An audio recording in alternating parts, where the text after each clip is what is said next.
नमस्कार साथियों, मैं चंद्र प्रकाश शर्मा आपका अपने चैनल जीएस पाठशाला आईएएस पर एक बार फिर से स्वागत करता हूं दोस्तों। और हम पढ़ रहे थे संविधान की विशेषताएं। आगे बढ़ने से पहले दोस्तों, अगर अभी तक आपने चैनल को सब्सक्राइब नहीं किया है तो चैनल को सब्सक्राइब करें। अब हम देखते हैं संविधान की विशेषताएं। दोस्तों, अब जो विशेषता है वो है मौलिक अधिकार। आप जानते हैं हमारे संविधान में 6 मौलिक अधिकार वर्तमान में शामिल हैं। वैसे जब हमारा संविधान बना था तब 7 मौलिक अधिकार थे और 7वां मौलिक अधिकार संपत्ति का अधिकार था, जिसे हटा दिया गया। आप ये जानते होंगे कि हमारे संविधान में जो मौलिक अधिकार हैं वो हमारे यहाँ पर राजनीतिक लोकतंत्र की स्थापना करते हैं। आप जानते होंगे लोकतंत्र 3 तरीके का होता है: सामाजिक, आर्थिक और राजनीतिक लोकतंत्र। तो जो राजनीतिक लोकतंत्र है उसकी स्थापना करने का कार्य मौलिक अधिकार करते हैं।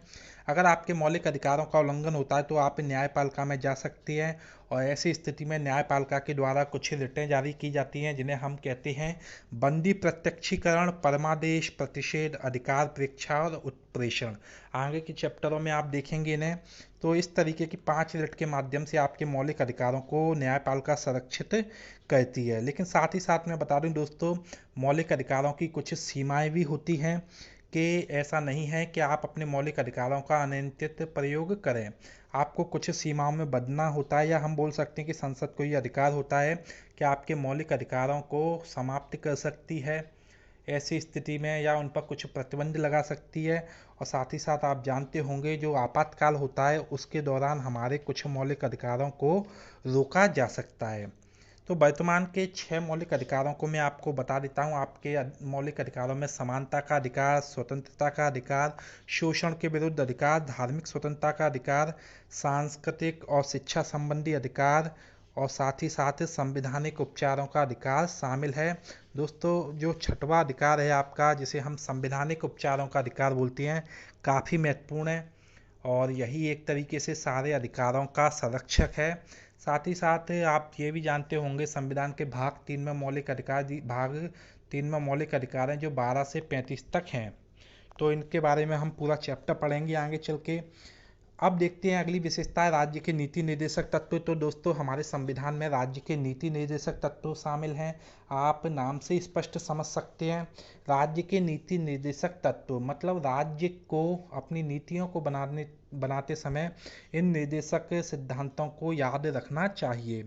दोस्तों, मैंने आपको बताया था कि जिस तरीके से मौलिक अधिकार सामाजिक लोकतंत्र की स्थापना करते राजनीतिक लोकतंत्र की स्थापना करते हैं, राज्य के नीति निर्देशक तत्व जो है सामाजिक और आर्थिक लोकतंत्र की स्थापना करने का काम करते हैं। साथ ही साथ ये जो निर्देशक तत्व हैं ये कल्याणकारी राज्य की स्थापना करते हैं। और लेकिन एक महत्वपूर्ण अंतर है दोस्तों कि आप मौलिक अधिकारों को बचाने के लिए न्यायपालिका में जा सकते हैं, लेकिन राज्य के नीति निर्देशक तत्वों के साथ ऐसा नहीं है। अगर सरकार राज्य के नीति निर्देशक तत्वों को लागू नहीं करती है तो आप न्यायपालिका में नहीं जा सकते। पूरी तरीके से आपका जो बचाव है वो आपके मतदान पर निर्भर करता है कि आप ऐसी सरकार को चुनें जो आपके राज्य के नीति निर्देशक तत्वों को लागू करे। जब हम संविधान में देखेंगे तो भाग 4 में आप देखेंगे अनुच्छेद 36 से लेकर 51 तक ये अधिकार दिए गए हैं।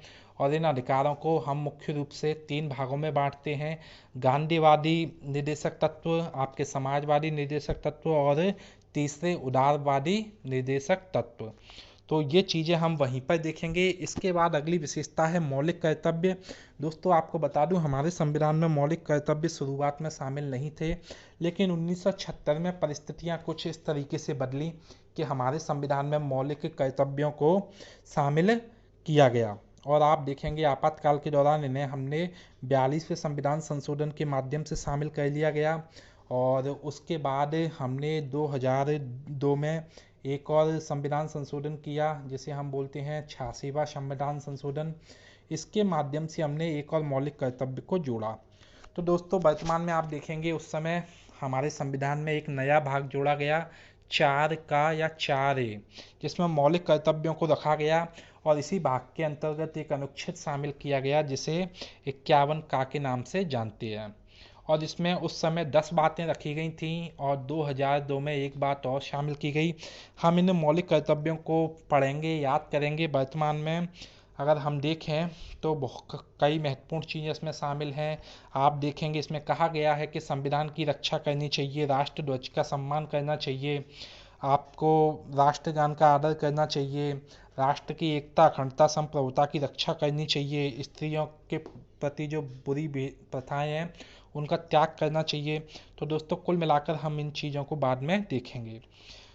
तो मौलिक कर्तव्य एक तरीके से यदि हम महत्व जानना चाहें दोस्तों, तो महत्व यही है कि ये नागरिकों को याद दिलाते हैं कि उन्हें अपने अधिकारों का प्रयोग करते समय ये भी ध्यान रखना चाहिए कि उनकी भी कुछ जिम्मेदारियां हैं, उनके भी कुछ मौलिक कर्तव्य हैं। इसके बाद अगली विशेषता पर चलते हैं दोस्तों, और वो विशेषता है धर्मनिरपेक्ष राज्य। बहुत ही महत्वपूर्ण विशेषता है दोस्तों। आप जानते हैं हमारा देश जो है धर्मनिरपेक्ष है, हमारा संविधान धर्मनिरपेक्ष है। तो आखिर हमारा संविधान धर्मनिरपेक्ष है, कौन कौन से प्रावधान हमारे संविधान में हैं जो भारत को धर्मनिरपेक्ष बनाते हैं? तो कई जगह पर आप देखेंगे हमारे संविधान में धर्मनिरपेक्षता के गुण दिए गए हैं। सबसे पहले यदि हम भारत के संविधान की प्रस्तावना को देखें, 42वें संविधान संशोधन के द्वारा इसमें धर्मनिरपेक्ष या पंथ निरपेक्ष शब्द को जोड़ा गया है। साथ ही साथ आप देखेंगे, अगर मैं पहले इस बात पर आता हूँ कि धर्मनिरपेक्षता का मतलब क्या होता है दोस्तों, तो आपको बता दूं कि हमारे देश में और पश्चिम के देशों में इसके कंसेप्ट में अंतर है।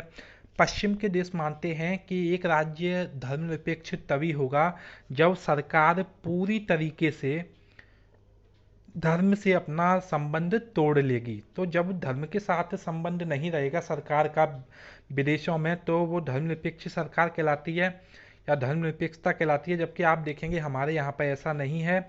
हमने दो प्रमुख बातों को ध्यान में रखा है, या हम बोल सकते हैं कि भारतीय धर्मनिरपेक्षता में दो बातें शामिल हैं, जैसे कि सभी धर्मों का समान सम्मान करना चाहिए।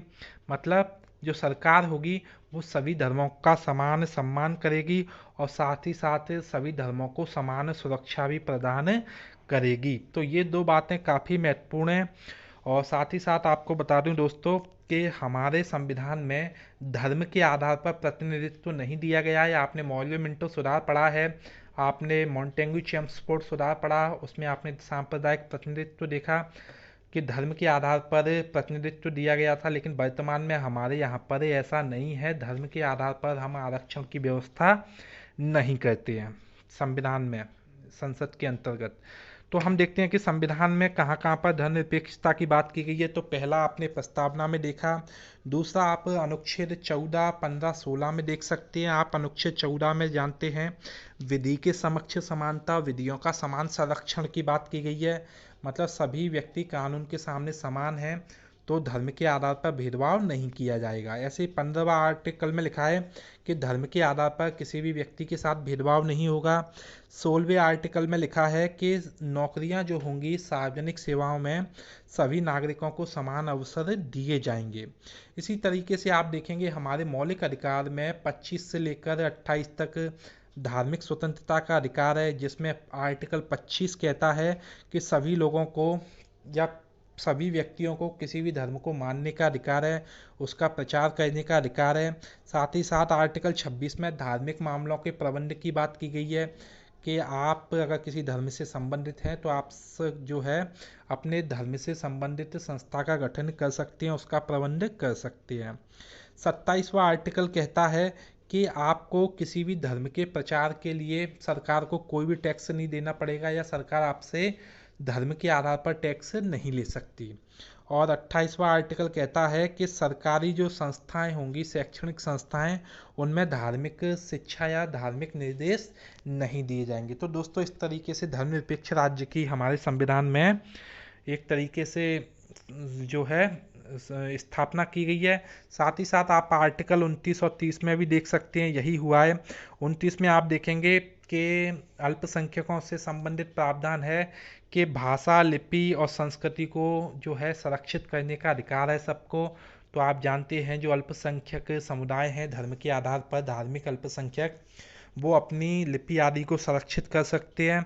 इसी तरीके से जो धार्मिक अल्पसंख्यक हैं वो आर्टिकल 30 के तहत शैक्षणिक संस्थानों की भी स्थापना कर सकते हैं और उनको संचालित कर सकते हैं।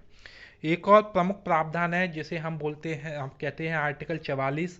और आप जानते होंगे इसमें समान नागरिक संहिता की बात की गई है।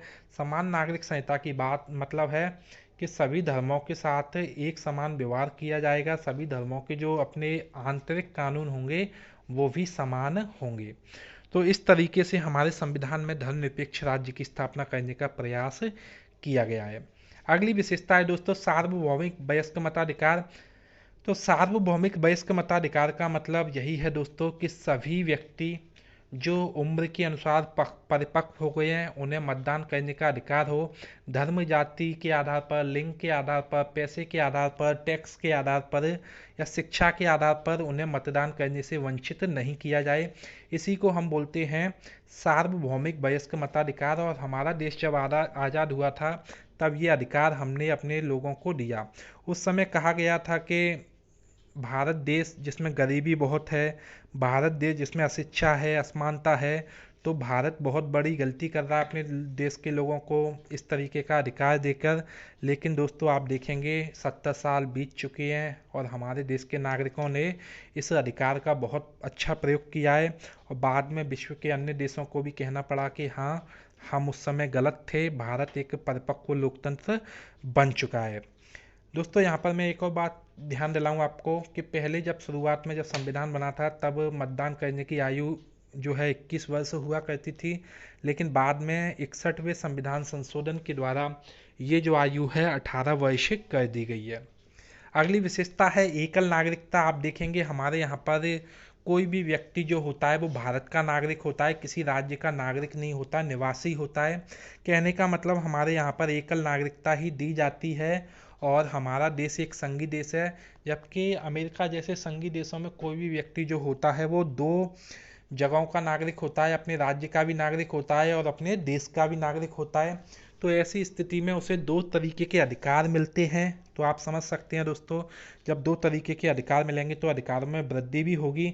लेकिन इसका एक घाटा ये होता है कि अधिकारों में वृद्धि तो होती है लेकिन कहीं ना कहीं भेदभाव की समस्या भी उत्पन्न होती है। तो हमारे देश के जो संविधान निर्माता थे तो उन संविधान सभा के सदस्यों ने ये तय किया कि हम अपने यहाँ पर दोहरी नागरिकता नहीं देंगे, एकल नागरिकता ही देंगे। हम जो है किसी भी तरीके का भेदभाव नहीं चाहते। अगली विशेषता पर चलते हैं स्वतंत्र संस्थाएं। दोस्तों हमारे संविधान में कई ऐसी संस्थाएं शामिल हैं जो स्वतंत्र हैं, जैसे कि निर्वाचन आयोग, आपका नियंत्रक और महालेखा परीक्षक, संघ लोक सेवा आयोग और राज्य लोक सेवा आयोग आदि। इन सब के बारे में हमारे संविधान में विस्तृत जो है ये प्रावधान दिए गए हैं। आप जानते हैं निर्वाचन आयोग स्वतंत्र रूप से निष्पक्ष रूप से चुनाव करवाता है। नियंत्रक और महालेखा परीक्षक जिसे हम कैग कहते हैं, ये खातों का ऑडिट करता है केंद्र और राज्य सरकार के। साथ ही साथ संघ लोक सेवा आयोग उच्च स्तरीय परीक्षाओं के लिए जो है एक तरीके से भर्ती परीक्षाओं का आयोजन करता है। तो कुल मिलाकर ये स्वतंत्र संस्थाओं की बात हमारे संविधान में की गई है। अगर हम अगली विशेषता की तरफ चलते हैं तो आप जानते हैं हमारे संविधान में आपातकालीन प्रावधान भी दिए गए हैं। आप जानते हैं कि हमारे यहाँ पर राष्ट्रपति जी जो हैं उनको 3 तरीके के आपातकाल लगाने के अधिकार हैं, जैसे कि राष्ट्रीय आपातकाल, राज्य में आपातकाल जिसे हम राष्ट्रपति शासन बोलते हैं, और तीसरा वित्तीय आपातकाल। तो ये आपातकाल जो है अलग अलग अनुच्छेदों के माध्यम से लगते हैं, जैसे कि अनुच्छेद 352 के माध्यम से राष्ट्रीय आपातकाल लगाया जाता है, 356 के माध्यम से राष्ट्रपति शासन लगता है राज्यों में, और वित्तीय आपातकाल अनुच्छेद 360 के माध्यम से लगता है। इन सब की चर्चा हम विस्तृत रूप से करते जाएंगे। और आपको बता दूं दोस्तों, आपातकाल वो व्यवस्था है जब हमारा देश संघीय व्यवस्था से एकात्मक व्यवस्था में परिवर्तित हो जाता है। दोस्तों अंतिम हम विशेषता की तरफ चलते हैं भारत के संविधान की, जैसे कि त्रिस्तरीय सरकार। तो आप जानते हैं जब हमारा संविधान बना था तो हमारे देश में 2 स्तर की सरकार होती थी, और ये थी केंद्र सरकार और राज्य सरकार। लेकिन हमने 73वां और 74वां संविधान संशोधन किया 1992 में, और उसके माध्यम से पंचायत और नगर पालिकाओं की स्थापना की और उन्हें संवैधानिक दर्जा दिया। तो कुल मिलाकर अब वर्तमान में हमारे यहाँ पर त्रिस्तरीय सरकार है हमारे संविधान में। तो इस तरीके से ये सारी चीज़ें हैं। साथ ही साथ आप जानते होंगे त्रिस्तरीय सरकार के गठन के लिए हमने संविधान में एक नया भाग जोड़ा, जिसे हम 9वां भाग बोलते हैं, 9 का बोलते हैं, और साथ ही साथ एक नई अनुसूची जोड़ी जिसे हम 11वीं अनुसूची बोलते हैं।